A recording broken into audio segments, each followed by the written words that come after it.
Welcome to Unleash Your Higher Purpose. It is time to get out of your way, answer the call, and generate the extraordinary ripples of impact that you were born to create. In this masterclass series, we have pulled together over 30 incredible purpose-driven women who are living in a purpose-driven arena of life, creating that extraordinary impact. And we want you to join us. That is why in every episode, you are invited to move into action. Just one small step can change the trajectory of your entire life. So grab a pen, jot down some notes, or if you're listening to the audio as a VIP member, just soak it all in. Be ready to be inspired, see what it really takes to live your purpose, and eliminate all those limiting beliefs that have stood in your way up until now. We are so glad you're here. So let's get ready. The world needs you, and set, and let's go.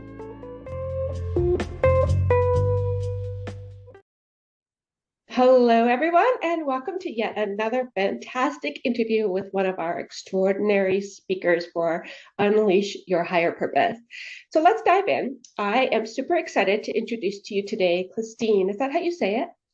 Clestine, you got it right. Okay, beautiful. Clestine is here. She is, where are you located in the world? I live in Florida.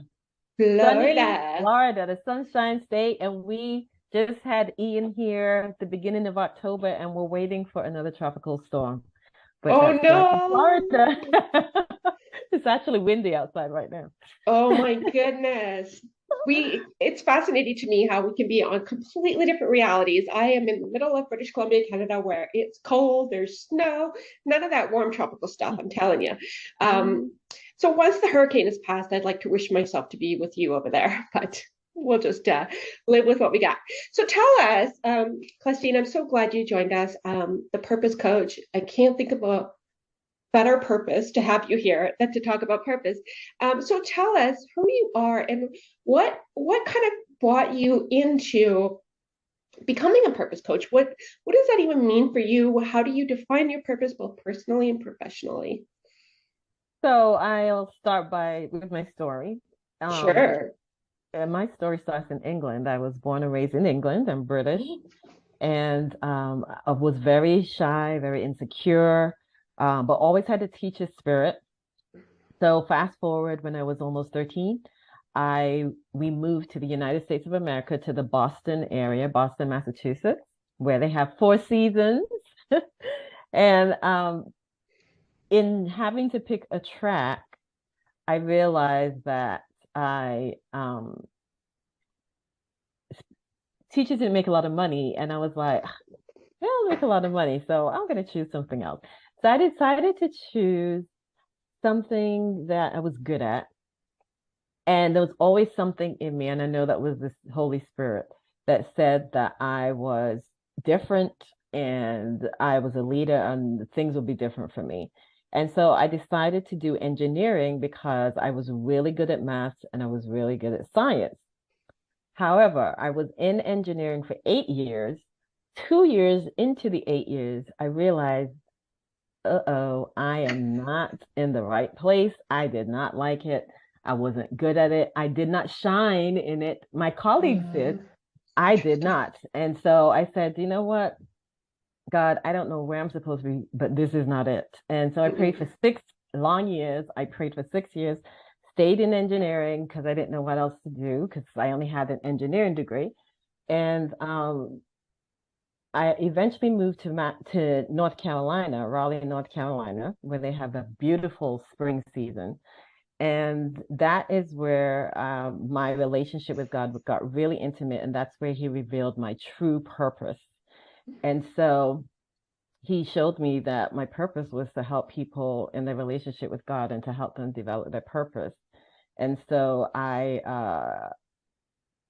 to encourage or to get me launched, I got laid off at this company that I was in. And what's interested in is every job I had in engineering, I never got laid off. In fact, I would get promoted, and then the position I have, maybe that person that took the position I had before would get laid off, but I never got laid off.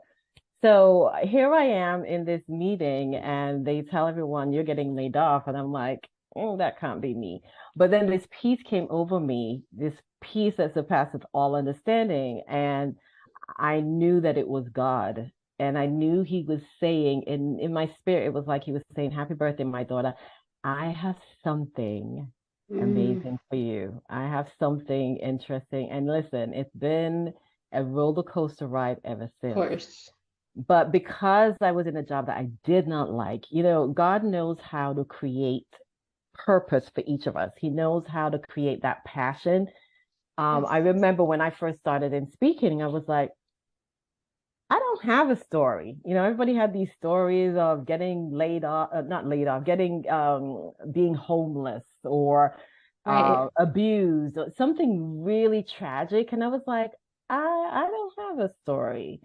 But then God had to remind me, you do have a story. Yeah. Your story is to help people develop their purpose, and you chose the wrong profession, and and the profession that you really did not like. And so in my transition and being in that job for so long that I didn't like, it created in me this desire to help people to find their purpose. I didn't want people to experience what I experienced and have that feeling of dragging yourself up in the morning and dragging yourself to work and dragging yourself through the day. It's a terrible feeling, and I did not want anyone else to have that. And so that's how I got launched into being a international speaker, a purpose or transformation coach, really, and helping people to identify their purpose. So I just find joy in that. It's Yeah. exciting for me, and I also realize along the way that I have a gift in seeing a person's potential as well. So it kind of goes along with what I do. He doesn't make a mistake.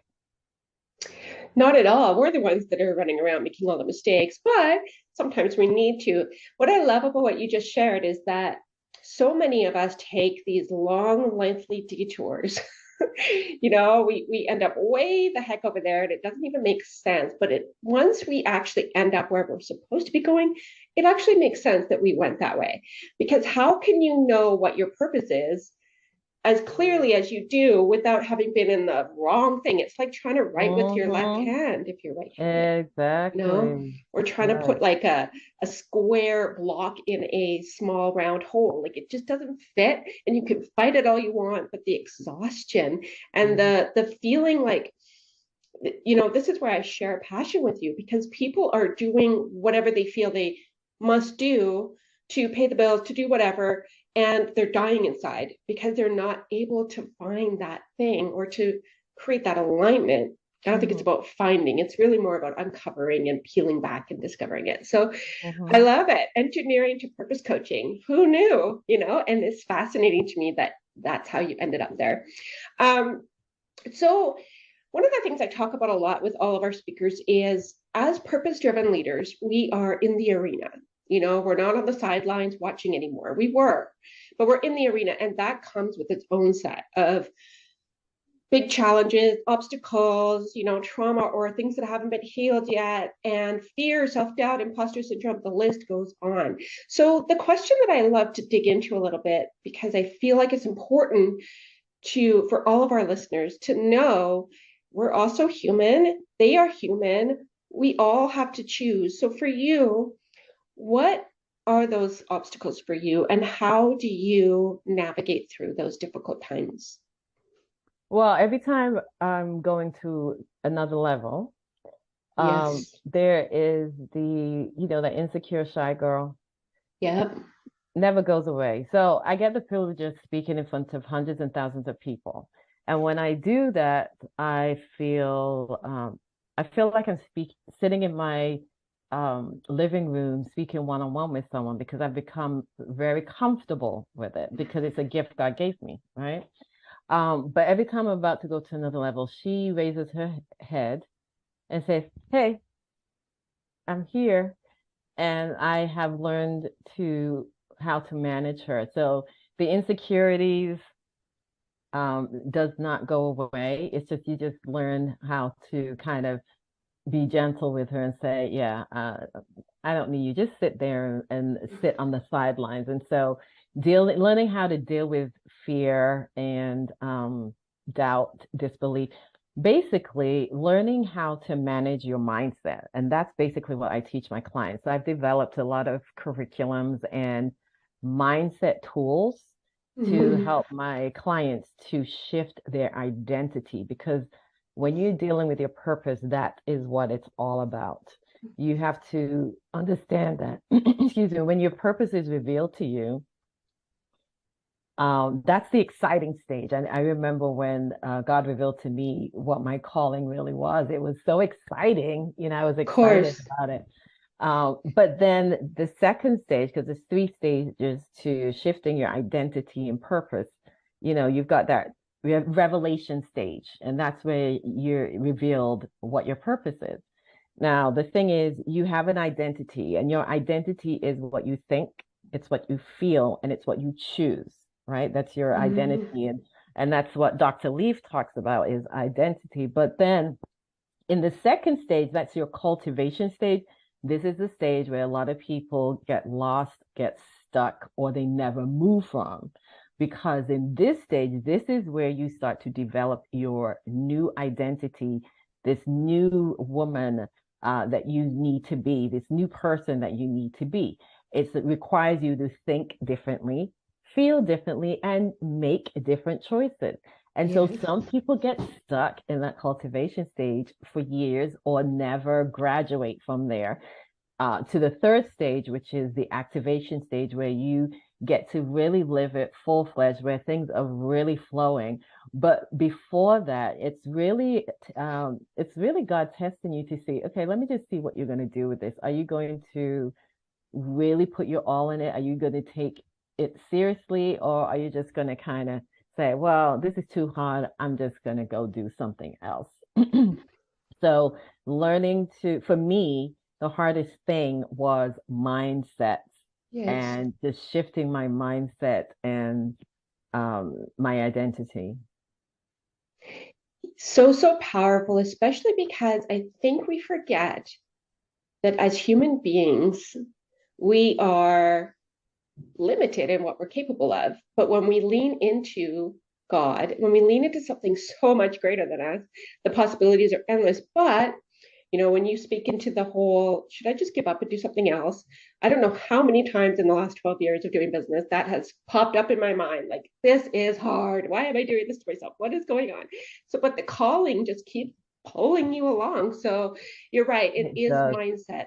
You literally have to choose what thought you're going to entertain because that is going to make or break you, I love right? how you said that. Your calling haunts you. It pulled, you cannot run from it. You It will can't. haunt you, it will pull you. You literally have to fight Yeah. to Yeah. not do it. Yeah. So I hope that inspires our audience today because that's so powerful. Um, what is when we really pull this all together, the one thing that I think is so important, I talk a lot about the why. And as a purpose coach, I know you know exactly what I'm talking about, but it's that fuel and that that pull that keeps us moving even when the going gets tough. For you, what is your why?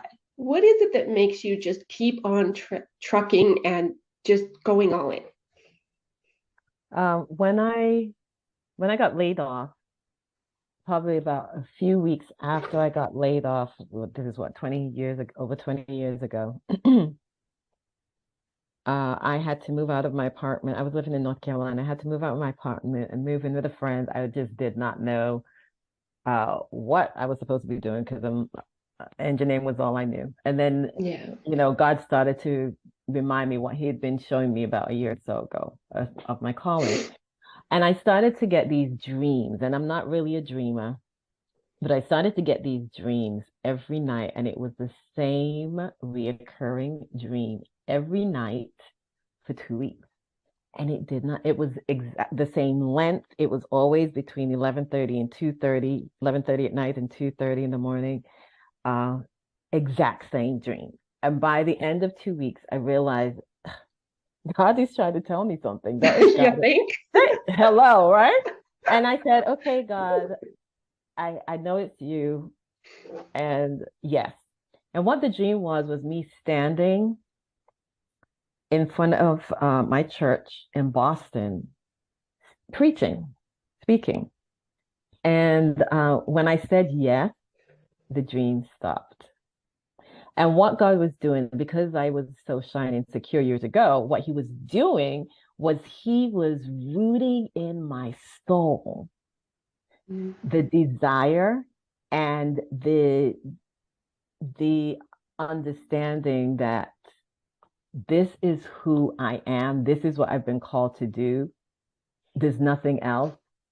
So that if somebody said to me, you know what, I don't think you should be a speaker. I don't think you're good at it, or you shouldn't be doing Right. this.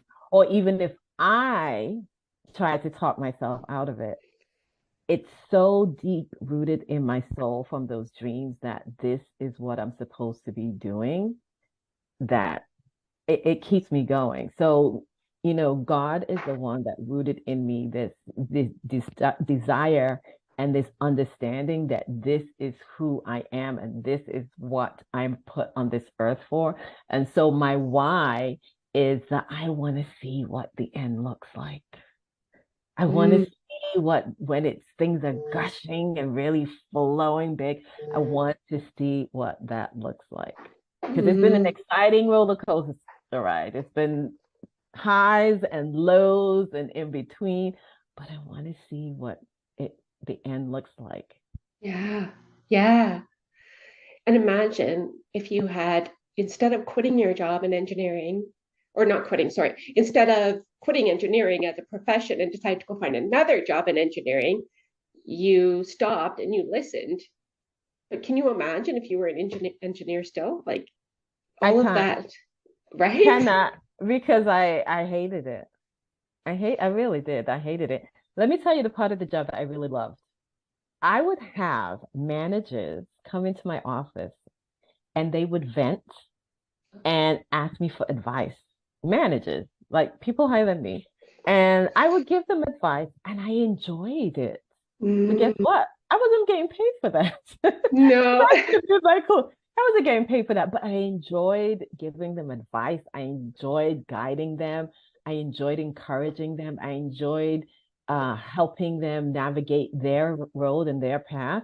Um, so but that was not my job and I wasn't getting paid for it. But that was what I loved and I was passionate about. That's what kept me going during Mm. those years. I feel like that's the breadcrumbs along the trail, right? We find the things that we love, even in the most unaligned, misaligned, I Mhm. should say, places where we're not in the right zone, but we find little hints along the way. So Mhm. it's fascinating how God works. So tell us, based on the fact that a lot of speakers are going to be really feeling that tug, that pull, they know there's something in there for them. What would you suggest as a really simple, quick shift from like just dreaming it to doing it? Like, what would be a little something you could suggest they do today to move into action? So, it's really simple. God makes it simple. We make it difficult, right? That's And true. we allow our minds to take us on the off the path. But in order to begin pursuing your purpose, write down three things that you enjoy doing. That's simple. What do you enjoy doing? And what do people say you are good at?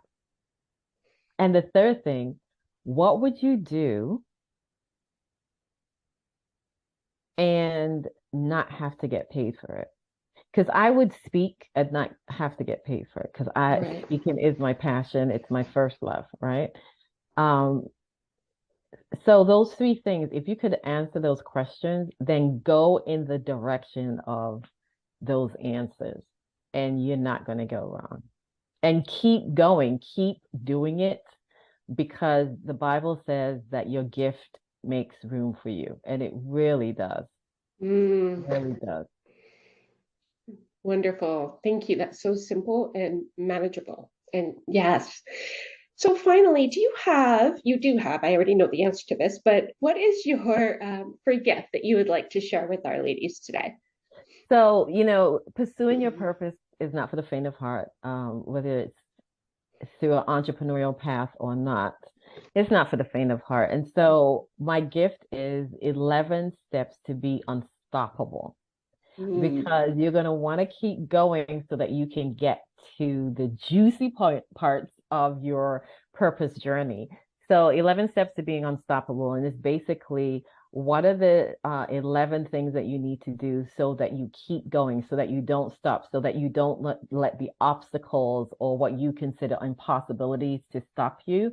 And it's all a mindset thing. So you will get this image that you can print, and it gives you the 11 steps so that you can keep pressing through to the fulfillment of your purpose. That's very generous. Thank you. 11 steps. Hey, not 10, not 12, 11. I Right. love that. I love it. Got to have a little bit of rebel in there. Get the That's odd right. number. I am. That's right. So before we close off today, do you have any final words of wisdom or anything you'd just love to speak into our audience today? Yeah. I remember I went to a Joyce Meyer conference. This was before I started my business. I was working for a nonprofit for 2 years. I went to a Joyce Meyer conference, and I was up in the nosebleed section. And I remember she had a guest speaker, and the guest speaker turned and looked up. There's no way she could have seen me, but it was like she was looking at me. And she said, during her speech, she looked up and she said, "You can't afford to be like everybody else." And when she said that, it's as if everybody else disappeared and she was just speaking to me. And it's almost like it just dropped in my spirit. And I started just weeping and bawling, and I cried all the way to work because it was a morning session. And that has been my motto ever since. There's so many people out there that are comparing themselves to people on social media and their colleagues and things of that nature. Um, you can't compare yourself to anyone because we're all unique. And there are Mm, people that are looking up at you as if you're a Tony Robbins or a Joyce Meyer or a Susie Orman, because you have had experiences and you have more knowledge and wisdom than they have right now. And so you don't need to compare yourself to anyone. So you can't afford to be like everybody else. It's for you as well. It's be you, be who God called you to be, and it will attract those He's called you to serve. I love it. Thank you. What a beautiful bow to wrap up our session today. So, to our audience, thank you for watching. Thank you for continuing to catch all of this amazing content. All of our speakers are speaking from the heart. It chose them for that purpose.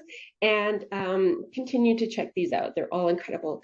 Clestine, thank you. Thank you for Thank agreeing to be you. part of this. Yeah, it's Thank beautiful. you. And um, just all the blessings to you as you continue to make an impact. And thanks so much for being here. Thank you, Katie. Appreciate it.